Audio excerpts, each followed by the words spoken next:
여러분, 전도서는 어떤 책일까요?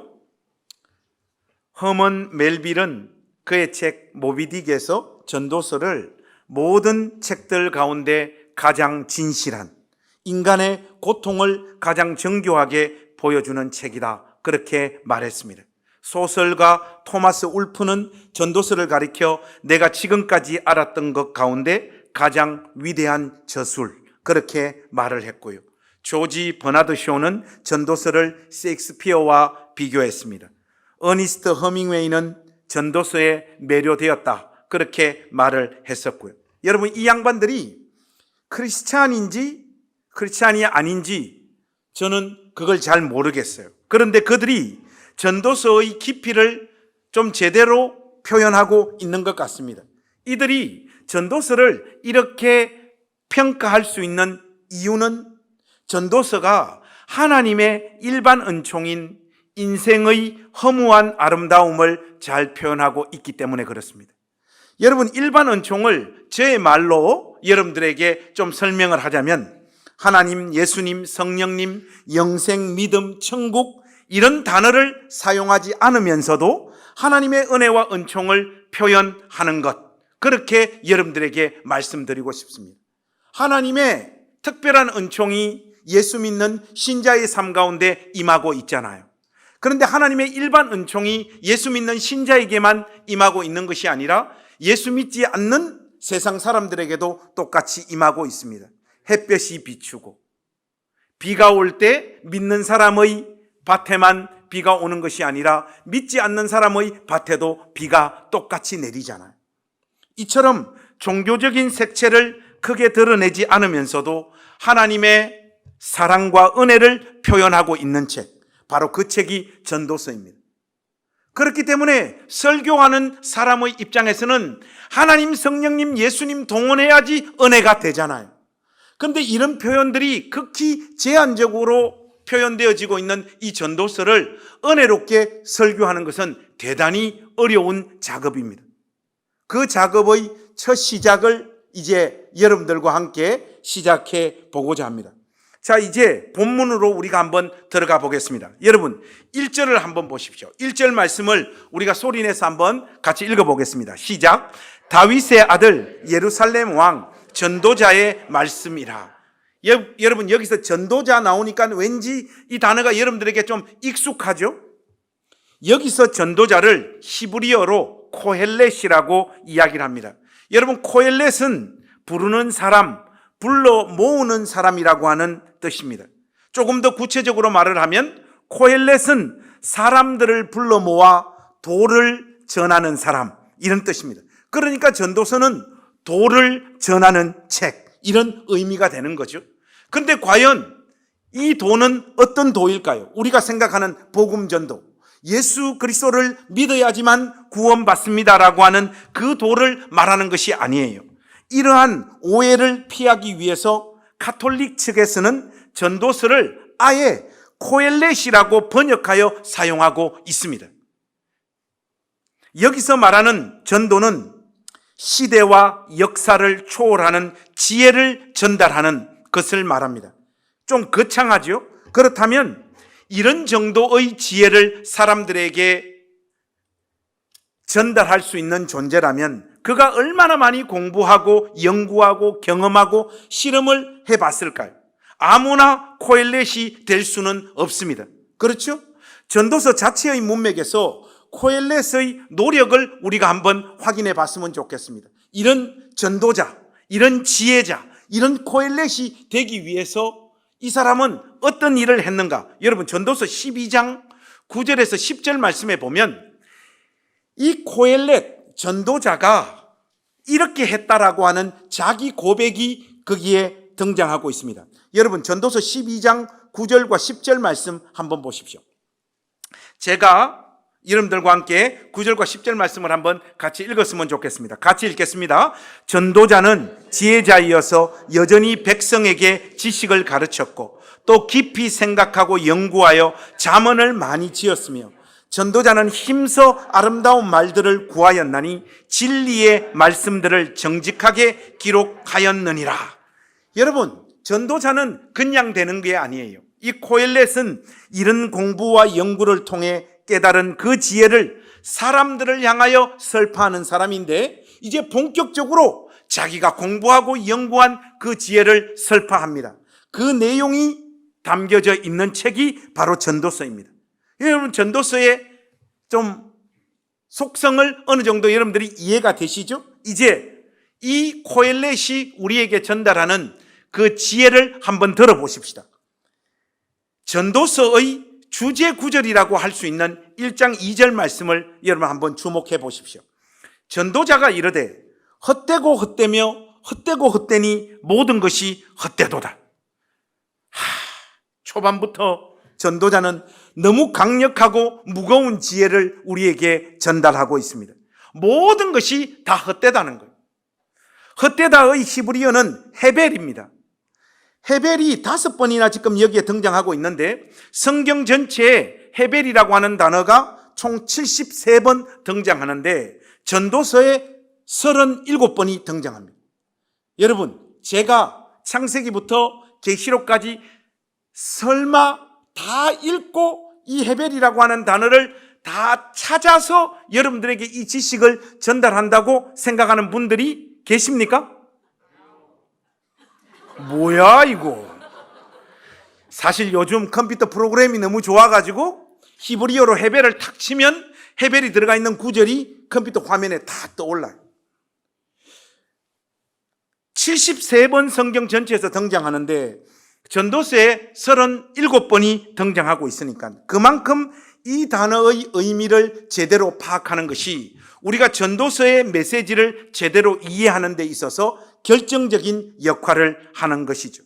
통상적으로 이 헤벨이라고 하는 단어를 무의미한, 또 오늘 우리 한글 개역 개정 성경에 나와 있듯이 헛된 정도로 번역하고 이해합니다. 그러나 그렇게 간단하게 이해할 수 있는 단어가 아니에요. 이 헤벨이라고 하는 단어는 제가 신학교 1학년 입학해서 첫 신학 수업을 받았습니다.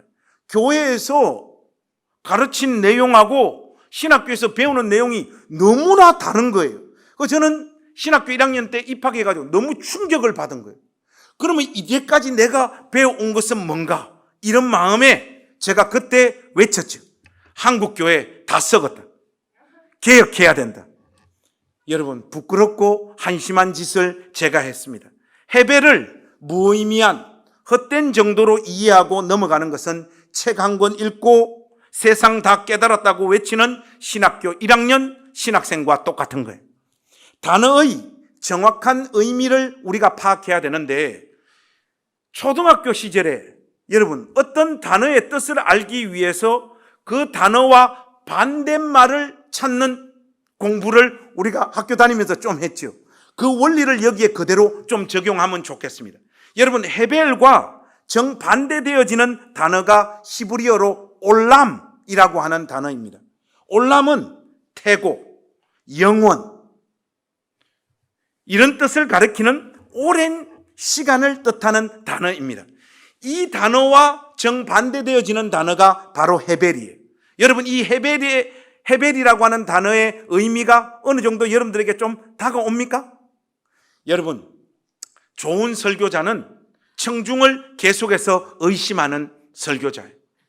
청중들이 지금 내 설교를 제대로 다 이해하고 있고 잘 따라오고 있다라고 믿는 설교자는 그냥 계속해서 진도를 나가버립니다. 이 어리석은 설교자입니다. 좋은 설교자는 청중들이 제대로 이해하지 못했을 것이다. 정말 이해했을까? 끊임없이 청중을 의심하면서 청중들의 자리로 내려가는 설교자가 좋은 설교자입니다. 저는 그런 의미에서 여러분을 믿지 않아요.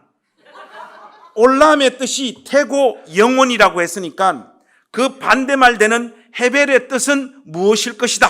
여러분들 머릿속에 이렇게 떠오르는데 성경을 열어서 우리가 직접 한번 확인해 보겠습니다. 여러분, 시편 62편 9절 말씀 한번 보십시오.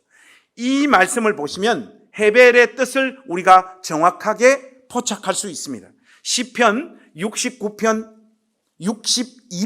9절입니다. 62편 9절 말씀. 자, 이 말씀 우리 한 목소리로 한번 같이 읽겠습니다. 시작. 아, 슬프도다. 사람은 입김이며 인생도 속임수이니 저울에 달면 그들은 입김보다 가벼우리로다. 여러분, 여기에서 헤벨에 해당되어지는 한글 단어가 뭘까요? 입김입니다. 여러분. 아침 안개, 새벽 이슬, 수증기, 그림자같이 잠깐 있다가 사라지는 어떤 것, 이것이 헤벨이 가지고 있는 핵심적인 속성입니다. 그래서 말이죠, 이 단어를 이해할 수 없고 쓸모없고 헛되고 무가치하고 이렇게 헤벨의 뜻을 이런 단어들로 1차적으로 번역하면 안 돼요. 생각해 보세요, 여러분. 헤벨의 의미를 쓸모없고 헛되고 무가치하고 이렇게 1차적으로 번역하게 되면 거기에 옳다, 잘못됐다, 쓸모있다, 쓸모없다, 도움이 된다, 안 된다라고 하는 가치 판단이 개입하게 되어집니다. 그렇죠? 여러분 한번 생각해 보세요. 잠시 존재하다가 사라지는 것이 가치가 없습니까? 쓸모가 없습니까? 잘못되었습니까? 의미가 없습니까? 그렇지 않잖아요. 전도자는 사람의 인생을 무작정 아무 의미가 없다, 쓸모없다, 무가치하다, 절대로 그렇게 말하고 있지 않습니다. 그게 결론이면 뭐하러 전도서라고 하는 책을 통하여 지혜를 이렇게 길게 이야기하겠습니까? 여기에서 우리 가족들의 실력을 한 번 더 확인해 보겠습니다. 저는 여러분을 절대로 믿지 않아요. 전도서 9장 9절로 한번 넘어가 보십시오. 전도서 9장 9절. 자, 이 말씀도 여러분들 우리가 한번 봤으면 좋겠는데, 자, 여기에 등장하는 헛된이라고 하는 표현이 있죠. 그 표현을 손가락으로 딱 가려보세요. 그리고 제가 지금 드리는 옵션 중에 하나를 한번 선택을 해보세요. 그 가려진 부분에 어떤 번역이 들어가는 것이 더 훨씬 매끄럽고 잘된 번역인지 여러분들이 한번 선택을 해보세요. 1번은 헛된, 말 그대로 헛된이라고 하는 그 번역 그대로. 2번은 잠깐 있다가 사라지는 이런 의미로. 1번과 2번 중에 어떤 단어를 거기에 집어넣는 것이 좋을지 한번 생각을 해보세요. 여러분, 하나님이 우리에게 주신 날이 헛됩니까? 이게 여러분 말이 되는 번역입니까? 당연히 문맥에서 볼 때 잠깐 있다가 사라지는 이 2번이 훨씬 더 맞죠. 전도자는 1장 2절에서 짧은만으로 인생을 다 설명하고 있지는 않지만 가장 중요한 인생의 속성을 너무나 짧은 것이라고 지금 말하고 있는 겁니다. 헤벨이 가진 가장 핵심적인 의미는 너무나 짧아서 잠깐 있다가 사라지고 마는 것. 이것이 헤벨의 가장 정통하고 정확한 의미입니다. 여러분들 어른들이 그러잖아요. 나이 먹을수록 시간이 빨리 간다고. 20대 때는 인생의 속도가 몇 킬로? 20킬로. 30대는 30킬로. 60대는 60킬로. 그런데 정말 빨리 갑니다. 여러분, 제가 올해 52입니다. 제 나이를 저도 잘 모르겠네요. 제 나이가 52입니다. 여러분, 이 동안의 얼굴이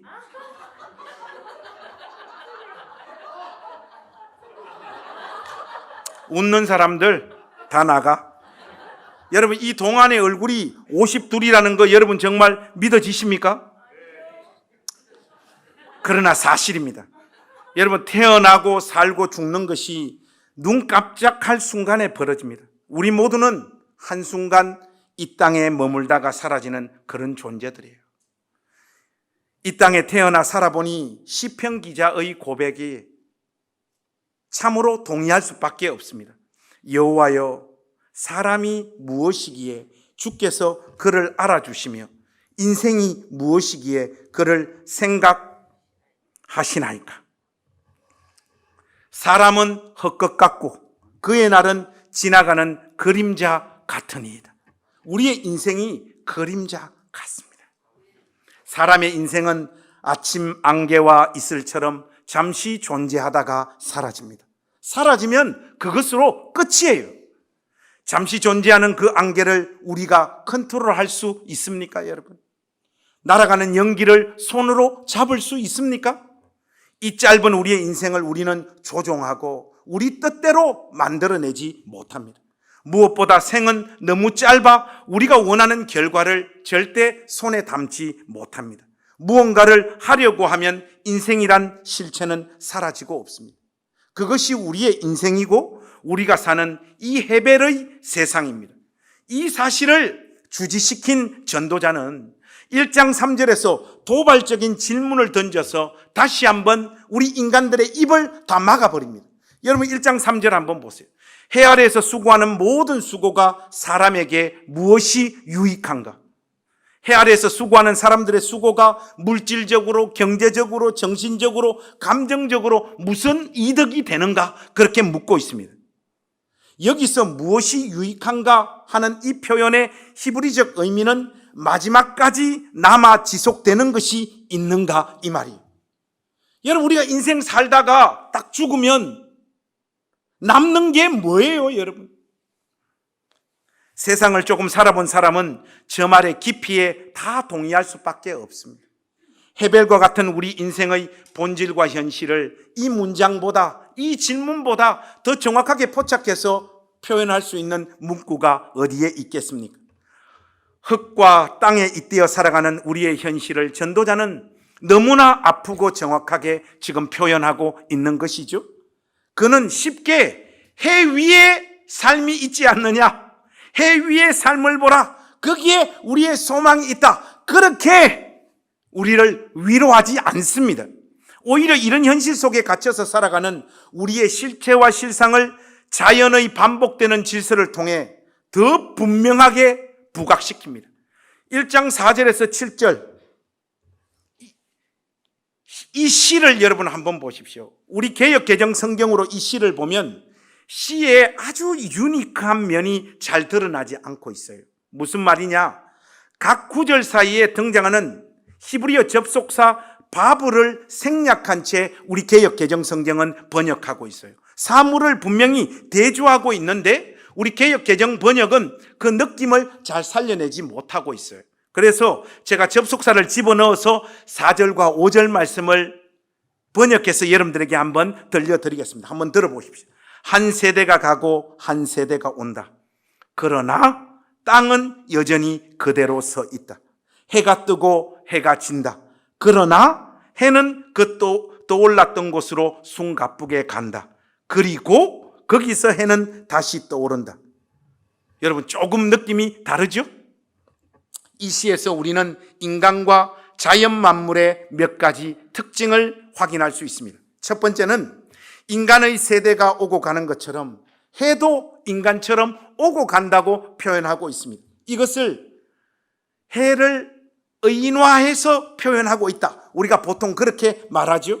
그런데 가만히 보니 바람과 강물도 오고 갑니다.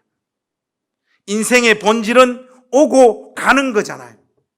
인생은 공수래 공수고 빈손으로 왔다가 빈손으로 가는 것. 인간들과 천지 만물은 이런 공통점을 가지고 있습니다. 둘 다 오고 갑니다. 모든 것은 돌고 돌거나 왔다가 사라집니다. 떴다가 집니다. 이미 있었던 것이 다시 있을 것이고 이미 했던 일을 누가 다시 할 거예요. 지금 있는 것이 머지않아 다 과거가 될 것입니다. 해 아래 새 것이 없습니다. 이것이 만물과 인간들의 공통점입니다. 그런데 결정적인 차이점이 여기에 부각되어지고 있습니다. 사람이 이 세상에 나서 죽으면 그것으로 끝이에요. 반복되지 않아요. 물론 세대는 반복되어지지만 그 개별적인 인간의 삶은 한 번 살고 그것으로 끝입니다. 그런데 땅은 영원히 그대로 존재합니다. 태어났다 죽음으로 향하는 인간의 삶의 한계와 그 일시성은 함께 그 옆에 영원히 존재하는 자연 만물과 비교, 대조되어지고 있습니다. 수천 년 유지되어지는 땅, 해, 바람, 바다와 대비되는 인생을 생각할 때 인간의 삶이라고 하는 것은 정말 잠시 잠깐입니다.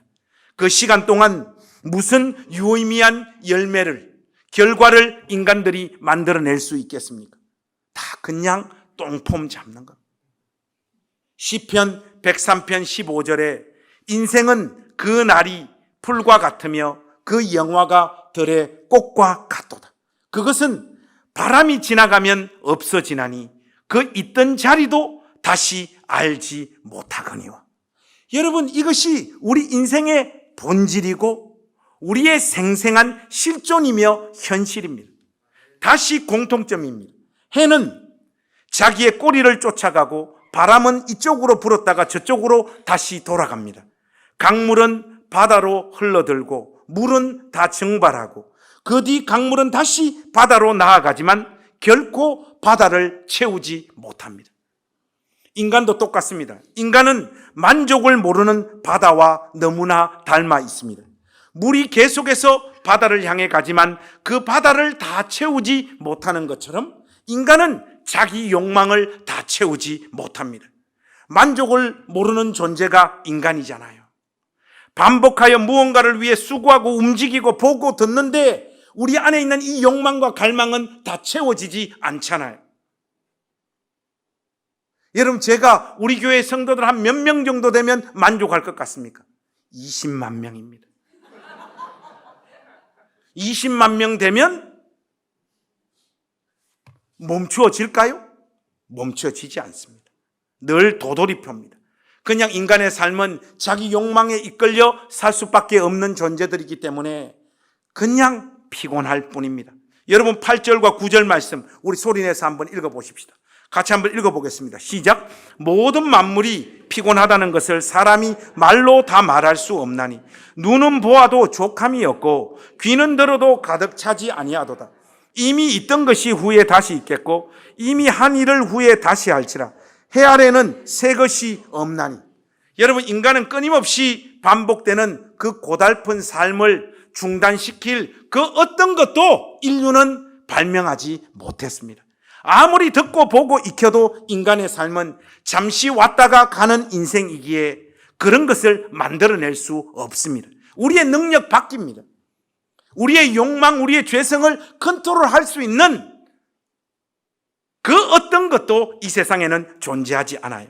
우리가 지금 보고 듣는 것은 이미 있다가 사라진 것의 반복입니다. 모양만 다르지 그 안에 담긴 인간들의 갈망과 소원, 욕망과 바람들은 다 이전 세대에 살았던 인간들이 다 품었던 것이고 다 해봤던 것입니다. 제가 군대 갔다 오니까 노트북이 본격적으로 대학가를 강타하기 시작을 했어요. 군에 가기 전에는 리포트를 손으로 이렇게 작성을 했는데 군대 갔다 오니까 이제 노트북이 생기니까 다 노트북을 사는 거예요. 그래서 우리 친구들은 다 자기들 노트북 사가지고 노트북으로 리포트를 제출하는데 저는 돈이 없어가지고 계속해서 손으로 써서 리포트를 제출했어요. 그러다가 교수님한테 구사리도 많이 먹었어요. 아직까지 컴퓨터도 못하냐고. 그 인간 잘 안 됐으면 좋겠어요. 그리고 30년이 흘렀습니다, 여러분. 요즘 대학생들은 챗 GPT 세상을 맞이하고 있습니다. 말만 하면 리포트를 컴퓨터가 다 작성해줘요. 이 설교문도 있잖아요. 전도서 1장 1절에서 11절 말씀을 가지고 설교 한 편만 작성해줘 하면 1분 만에 설교 한 편이 그냥 바로 작성됩니다. 그 대학생들도 리포트를 챗 GPT한테 말하니까 바로 작성을 해주고 제출하니까 보통 한 B 정도 받는 수준의 리포트를 작성해 줍니다. 여러분, 뭐 장학금 받을 학생 아니면 B 받으면 되잖아요. 여러분 다 A 받았습니까? 못 받았잖아요. 하니까 애들이 이 챗 GPT를 통해 가지고 리포트를 다 작성해 줍니다. 그러다 보니 교수님들이 이 리포트가 컴퓨터가 대신해 준 건지 아이들이 직접 자기들의 시간과 수고를 들여서 작성한 건지를 알 방법이 없습니다. 그래서 요즘 대학가는 이것을 방지하기 위해 리포트를 손글씨로 써서 제출하라고 한대요. 세상은 이렇게 돌고 돕니다. 여자들이 한번 구입한 옷은 안 버리고 계속 집구석에 처박아 두잖아요.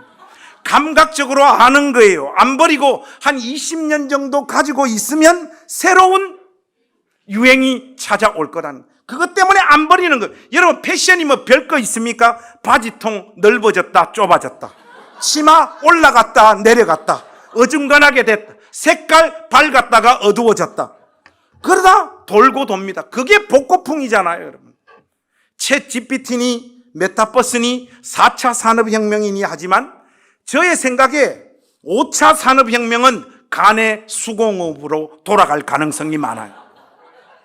우리 시대에 로켓 보내서 태양계를 정복하면 다음 세대는 그거 시시해서 은하계 정복에 나설 겁니다. 그러다가 그 다음 세대는 정복해보니 지구만한 것이 없네, 그러면서 다시 지구를 아름답게 가꾸자, 이렇게 돌아갈 거예요.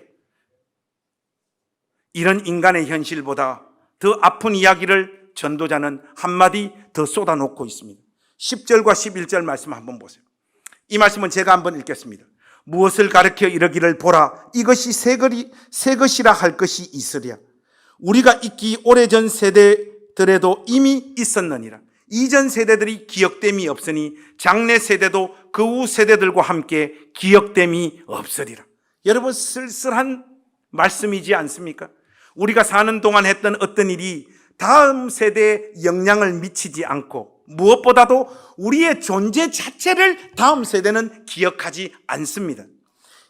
역사가 기억해 줄 것이다, 그런 말들은 죄다 구라고 사기예요. 여러분, 죽고 나면 잠시 그 시대를 같이 살았던 누군가가 특정한 사람과 그의 업적을 기억할 뿐이지, 세월과 시간의 흐름 속에 이전 세대의 일은 다 망각의 강으로 사라지고 맙니다.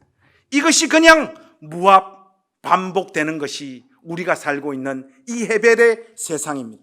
우리는 계속 반복되는 세상에서 비슷한 일을 반복하다가 죽고, 뒤이어 우리의 후손들도 같은 모습으로 살다가 우리와 똑같은 현실을 그들도 맞이하게 될 거예요.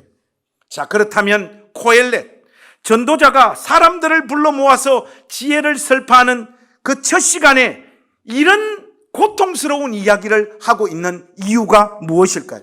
저는 그 핵심을 더글라스 윌슨의 표현을 빌려와서 그 답을 여러분들에게 제시하고 싶습니다. 현명한 신자는 자신의 끝의 길이를 아는 사람이라. 더글라스 윌슨이 이렇게 말했습니다. 이것이 전도자가 오늘 본문에서 말하고 있는 핵심적인 메시지예요. 무슨 말이냐? 인간들아, 자기 나를 잘못 계산해서 그것을 기초한 허망한 욕망과 인생의 계획을 세우지 말아라, 이 말입니다. 다 헛것이 될 것이 뻔하니까요. 이 지점에서 실수하는 인간들은 끊임없이 새로움을 추구하고 그 새로운 것으로 자기를 만족시키려고 합니다. 돈이 많은 남자들은 마누라를 바꿉니다. 돈이 어중간하게 있는 인간들은 자동차를 바꿉니다. 바꿔 봅니다. 만족이 되어지지 않습니다. 인간들의 현실은 오늘이 어제가 되고 내일은 오늘이 되는 이런 현실만 반복되어질 뿐입니다. 새로움은 인간들의 세상에 존재하지 않아요. 그렇다고 전도자는 절망스러운 현실을 지금 끊임없이 강조해서 인간들의 마음에 절망을 심어주기 위해서 이 이야기를 하고 있는 것이 결코 아닙니다. 결국 인간의 삶에는 영원한 현재, 바로 이 하루만 존재한다는 사실을 밝혀내면서 오늘, 지금, 현재라는 이 가치와 중요성을 전도자는 지금 강조하고 있는 거예요. 실제로 인간의 삶에는 현재밖에 없잖아요. 여러분, 우리가 보통은 과거와 현재와 미래가 있다라고 생각을 해요. 여러분, 이게 착각이에요. 인간의 삶에는 영원한 현재만 있습니다. 한번 생각해 보세요, 여러분. 어제라고 하는 것이 인간의 삶에 실질적으로 있습니까? 지금 여러분은 무슨 이야기를 하는지 몰라요, 지금. 오늘 우리 목사님이 왜 저러노? 알아먹어야 되는데 철학 공부를 안 하셔가지고 저 말뜻을 못 알아들어요. 여러분, 지금 여기 현재잖아요. 어제는 언제 우리가 인식할 수 있는 거예요? 어제를 뭘 어제가 인식을 해요? 어제가 있었다는 걸 언제 인식합니까? 지금 여기서 인식하는 거지. 우리의 삶에는 어제는 없어요. 영원한 현재만 계속되어지는 거지. 미래에 내가 아주 좋은 사람 만나서 행복하게 살 거야. 이 미래라는 것이 우리 삶에 실질적으로 있습니까? 없습니다. 미래를 인식하는 것도 언제 하는 겁니까? 지금 하는 거예요. 인간의 삶에는 영원한 현재밖에 없는 거예요. 한 번도 생각 못 해보신 거죠. 여러분 오늘 설교를 다 까먹고 인간의 삶에는 영원한 현재만 있구나 하는 이거 하나만 끈지고 가더라도 여러분은 오늘 성공한 거예요. 여러분 친구들한테 가서 우리 삶에는 영원한 현재밖에 없어 하면 그 친구가 무슨 말 하노? 이렇게 그때 여러분 이걸 풀어주면 네가 언제 이렇게 똑똑해졌냐? 분명히 그 말을 할 거예요. 앙드레 지드의 표현을 빌리자면 삶은 현재 순간들의 지속적인 일어남입니다. 그렇습니다, 여러분. 인간의 삶에는 영원한 현재만이 존재함을 이 전도자 코엘렛이 지금 분명히 하고 있고 그것의 가치를 소중히 여기라고 우리에게 말하고 있는 거예요. 이게 전도자의 메시지입니다. 사랑하는 여러분, 살아보니 인생은 참으로 별 것이 없고 큰 의미가 없고 초라한 이 삶도 무언가가 기만하고 내 삶을 자꾸 왜곡시키는 것 같아요. 여러분 좀 그렇게 느껴지지 않습니까?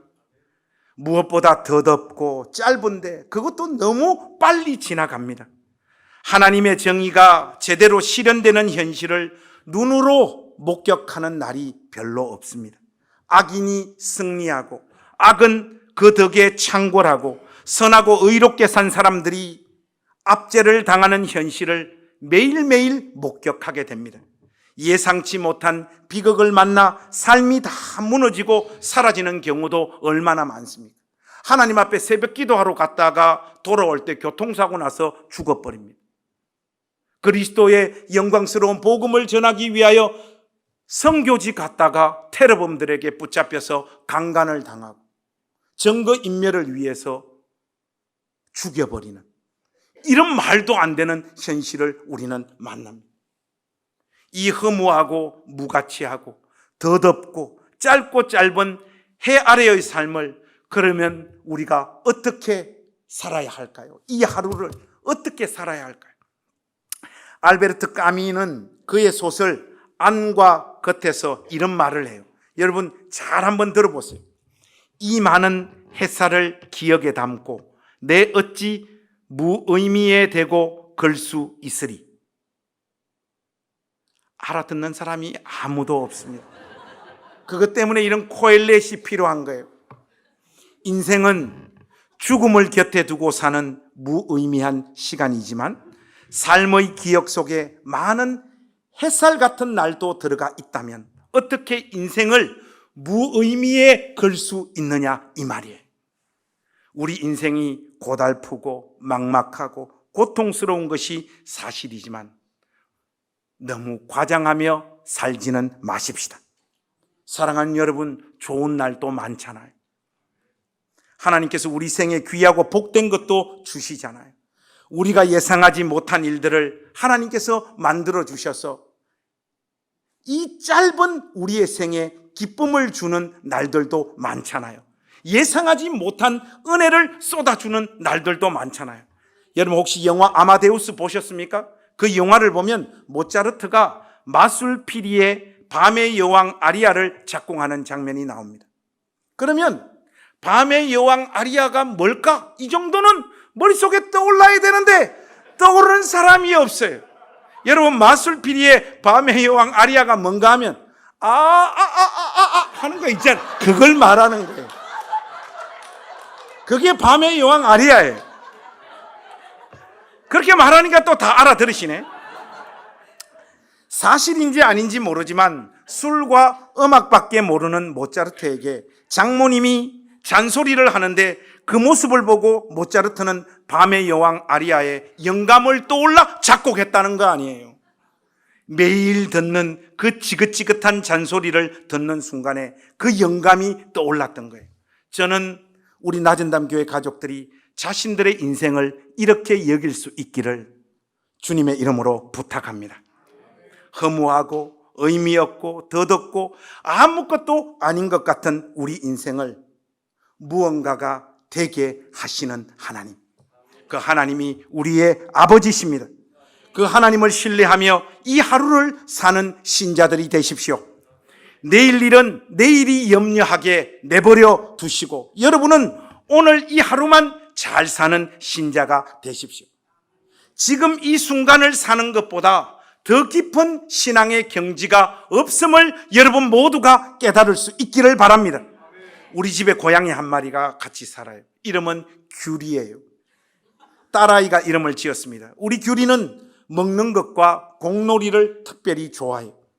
그런데 이 녀석을 가만 보니까 절대로 밥을 먹으면서 어제의 공놀이를 후회하는 법이 없어요. 잠을 자면서 내일의 꼬리치기를 미리 걱정하지 않아요. 잘 때는 자는 것이 진심이고 꼬리치기를 할 때는 그것이 진심입니다. 사랑하는 여러분, 우리 귤이처럼 사십시오. 자칫하면 하나님께서 우리에게 주신 이 인생의 날들을 고양이나 개만큼도 살지 못하고 우리 인생을 다 허비하고 소비할 수 있는 존재가 인간임을 여러분들이 기억하셔야 됩니다. 한영조 선생의 붓다의 치명적 농담이라고 하는 책에 보면 이런 대화들이 나와요. 스님, 돌을 닦고 있습니까? 닦고 있지. 어떻게 하시는데요? 배고프면 먹고 피곤하면 잔다. 에이, 그거야 아무나 할 수 있는 일 아닙니까? 도 닦는 게 그런 거라면 아무나 돌을 닦고 있다고 말할 수 있잖아요. 그렇지가 않아. 그들은 밥 먹을 때 밥은 안 먹고 이런저런 잡생각을 하고 있고 잠을 잘 때는 잠은 안 자고 이런저런 걱정에 시달리고 있지. 우리는 우리에게 주어진 이 하루, 지금 이 순간을 온전히 누리지 못합니다. 짧고 짧은 날들, 그것이 우리의 인생의 본질인데도 이 짧은 날을 누리지 못해요. 하나님은 우리의 이 짧은 생을 통해서 일하시겠다고, 의미를 만들어내겠다고, 너희들이 심지도 않고 뿌리지도 않은 결실을 너희들 인생 위에 안기겠다라고 말씀하시고 약속하고 계시는데 우리는 그 고귀하고 복된 하루하루에 집중하지 못합니다.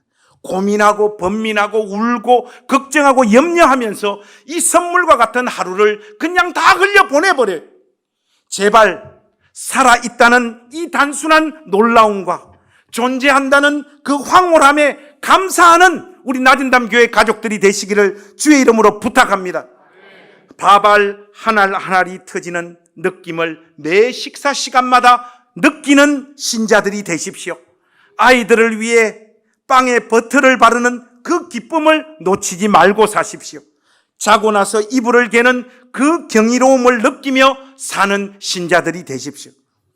이제까지 살아온 모든 인생의 시간은 오늘을 위해 존재했던 시간임을 잊지 마십시오. 이 하루를 살기 위해 이제까지의 삶과 내 인생이 있었다는 것, 이것을 기억할 때 우리는 이 순간 이 하루에 집중할 수 있습니다. 사랑하는 여러분, 인간의 몸을 입고 이 헤벨의 세상에 오신 우리 주님은 과연 이 땅에서의 하루하루를 어떻게 보내셨을까? 저는 이 설교를 준비하면서 그게 제일 궁금했어요. 그러다가 이 구절을 찾으면서 확실히 나는 설교자구나, 그걸 깨닫게 됐어요. 여러분, 마태복음 11장 19절로 한번 가보십시오. 하나님이신 그분이 인간의 몸을 입고 이 세상 가운데 오셔서 자기에게 주어진 그 하루하루의 삶을 어떻게 사셨는가? 마태복음 11장 19절, 우리 한번 한 목소리로 같이 읽겠습니다. 마태복음 11장 19절 같이 읽겠습니다. 시작. 인자는 와서 먹고 마심에 말하기를, 보라, 먹기를 탐하고 포도주를 즐기는 사람이요 세리와 죄인의 친구다 하니 지혜는 그 행한 일로 인하여 옳다함을 얻느니라. 정말이 정신이 번쩍 들게 하는 말씀입니다. 우리 주님에게는 하루라는 그 시간 속에서 만나는 음식과 음료들이 다 선물이었고, 만나는 모든 사람들이 그분에게 다 선물이었습니다. 먹고 마시고 세리와 죄인들과 아무런 꺼리낌 없이 어울리며 해 아래에서의 삶을 사셨던 거예요. 우리는 이것을 못합니다. 이걸 못해요. 그 이유는 간단해요. 무언가 사람에 대한 편견과 욕심에 사로잡혀 있고, 눈치와 염려에 우리 마음이 장악되어져 있고, 우리 인생의 나라의 길이를 제대로 계산할 능력이 우리에게 없고, 행복을 늘 마일리지로 적립만 하고 살아서 오늘을 행복하게 살 능력이 없기 때문입니다. 예를 하나만 여러분 들어볼까요? 우리는 매일 만나는 사람들에게 너무 많은 우리 자신들의 판단, 편견, 상상, 헛된 기대를 가져요. 그래서 사람이라고 하는 이 놀라운 선물을 우리는 누리지를 못하는 거예요. 지금 여러분 옆에 있는 오늘 만난 그 사람, 소중한 줄 우리는 모릅니다. 하나님이 우리에게 주신 선물이라는 걸 몰라요. 그래서 우리 입에서 나오는 말이 있잖아요. 말이. 저도 결혼해서 24년을 같이 살았는데, 결혼 20년 하고 나면 전부 다 뭐다? 죽지 못해서 같이 살잖아요. 남자가 그러하고 여자가 그러합니다. 옆에 있는 존재가 얼마나 소중하게 하나님께서 이 헤벨의 세상에서 맛보고 누리라고 주신 선물인 것을 우리는 몰라요. 편견이 너무 많고 판단이 너무 많고 우리의 욕망과 기대를 그 사람에게 너무 많이 쏟아부어서 내가 원하는 행동을 해라고 그 사람에게 끊임없이 우리의 욕망을 투사하니까 그 사람을 어떻게 누릴 수 있습니까? 그리스인 조르바에 보면 이런 문장이 나와요. 사람이란 나무와 갓속, 당신도 벗지가 열리지 않는 데서 무화과 나무와 싸우지는 않겠지? 이렇게 그리스인 조르바가 이야기해요. 왜 우리는 그 사람에게 나올 수 없는 것을 내 욕망에 기초하여 요구하고 기대하느냐? 바로 그 말이잖아요. 사과나무에 뭐가 열립니까? 사과가 열립니다. 배나무에 뭐가 열립니까? 배가 열립니다. 그런데 배나무에 가서 왜 사과가 안 열리냐고 지랄을 떨면 그거 정신병자잖아요. 우리가 사람에 대해서 다 거짓을 하고 있습니다. 그 사람한테는 그런 게 안 나와요, 여러분. 저에게 서울말로 하라고 말하지 마세요. 저에게 설교를 살살하라고 말하지 말라고. 그런 건 저 안에 없습니다, 여러분. 그런 유기성과 이찬수가 하는 거예요. 여기는 울산이라고. 마이 홈타운. 사람은 다 다르고 각자 존재하는 그대로를 우리가 받아들여야 됩니다. 이해한다, 뭐 한다, 그런 말이 필요가 없어요. 이해할 필요가 없다니까요, 여러분. 그 사람은 그 사람대로 존재하는 거예요. 그걸 받아내는 능력이 큰 사람이 믿음이 좋은 겁니다. 아, 저분은 살아온 인생의 날들 속에 저렇게 빚어지셨구나. 귀하게 생각하십시오. 그리고 그 사람을 누리십시오. 편견 없이 그 사람을 안아주세요.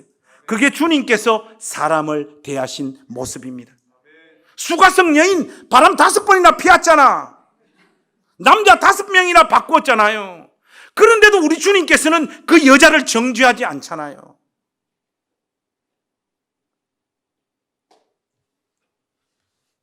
우리는 이 소중한 날 사람이란 선물을 제일 많이 누리지 못하고 살아요. 그래서 사람 때문에 울고 사람 때문에 상처받고 사람 때문에 괴로워하다가 이 복된 하루를 다 흘려보냅니다. 사람 때문에 시간을 낭비한 여러분의 생애를 좀 생생히 확인하시고 남은 인생의 날들 동안은 여러분 옆에 붙여주신 사람을 온전히 누리는 신자들이 될 수 있기를 주의 이름으로 부탁합니다. 여러분, 저에게 무엇을 기대하세요? 여러분의 욕망을 저에게 제발 투사하지 마십시오. 인간 김관성, 우리 목사님, 그것으로 만족하시고 저를 누리십시오. 나전당 교회는 어떤 교회다?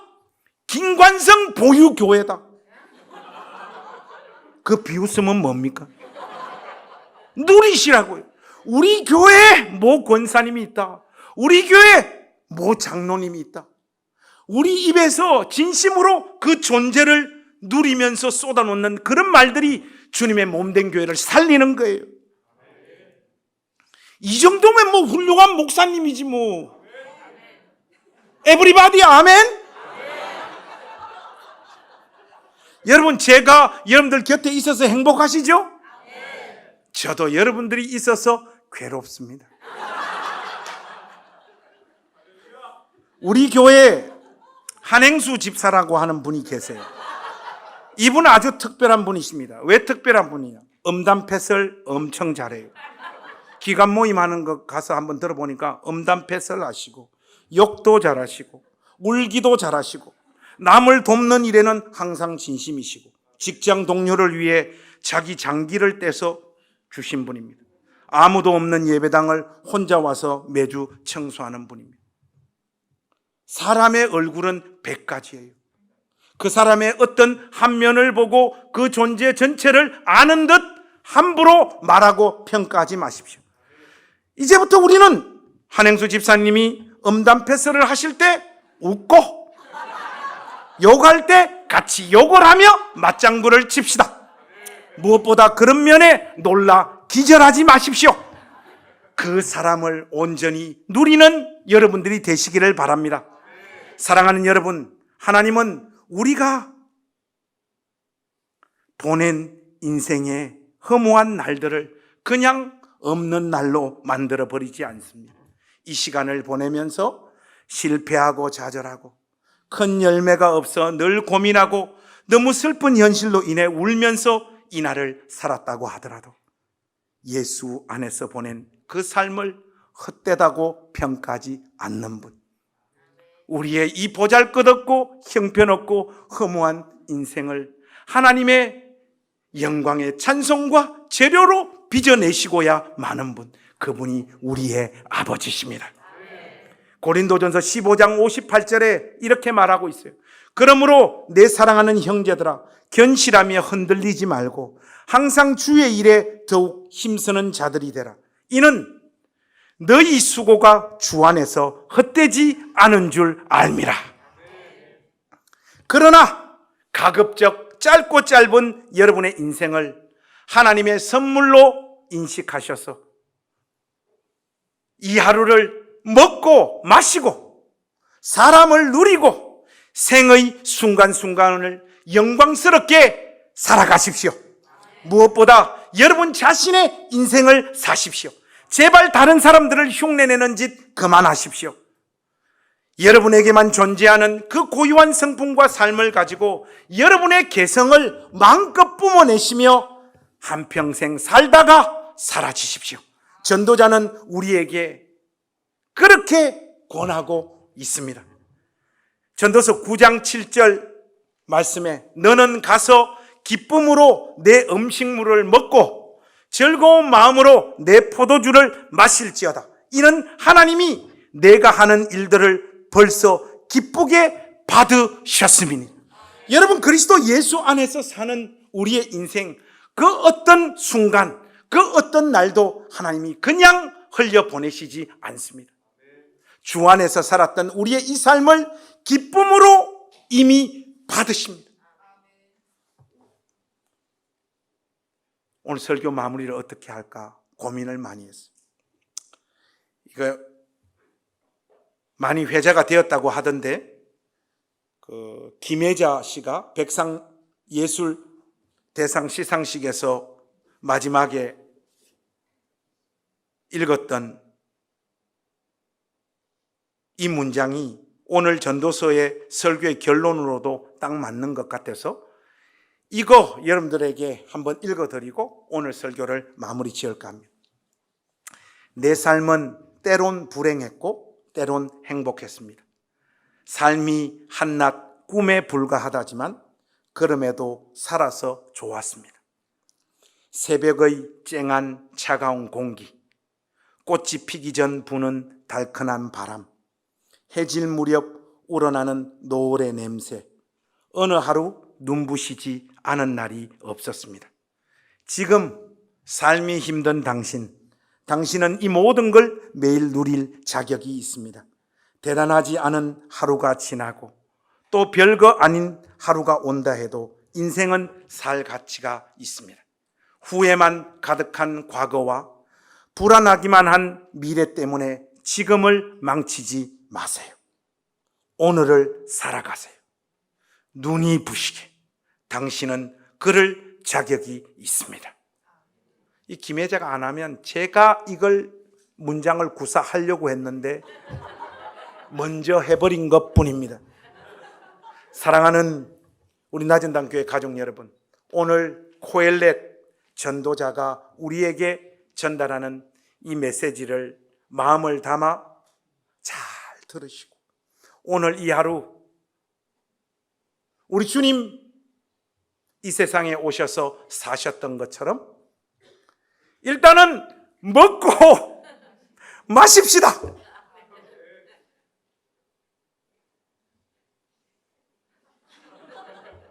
김밥을 먹고 커피를 마시고 포도주를 그건 아니고, 그리고 무엇보다도 이 한 공간, 그리고 지금 이 시간 속에 하나님께서 만나게 하신 우리 형제와 자매들을 온전히 누리는 이 하루가 되기를 우리 주님의 이름으로 축복합니다. 기도하겠습니다. 하나님 아버지, 은혜와 사랑을 감사합니다. 우리의 실종과 우리의 실상은 잠시 이 땅에 존재했다가 사라지고 마는 안개와 같은 인생입니다. 헛된 욕망, 헛된 계획, 헛된 꿈 때문에 고민하고 아파하고 머리를 떠드며 울고 불며 하나님께서 우리에게 선물로 주신 이 날들을 다 소비하지 않도록 우리 삶에 은혜를 부어 주시옵소서. 하나님, 오늘 이 하루 하나님께서 만나게 하신 사람들을 누리게 하시고 하나님께서 우리에게 주신 음식들을 먹고 마시며 나누게 하시고 이 시간과 이 공간 속에 하나님께서 오늘 우리에게 두신 그 이유들을 생각하며 기쁨과 즐거움과 찬양과 영광스러운 삶들로 우리의 인생의 순간들을 채우는 우리 모든 나전당 교회 가족들이 되도록 은혜를 베풀어 주시옵소서. 우리 구주 예수 그리스도의 이름으로 간절히 기도하옵나이다. 아멘.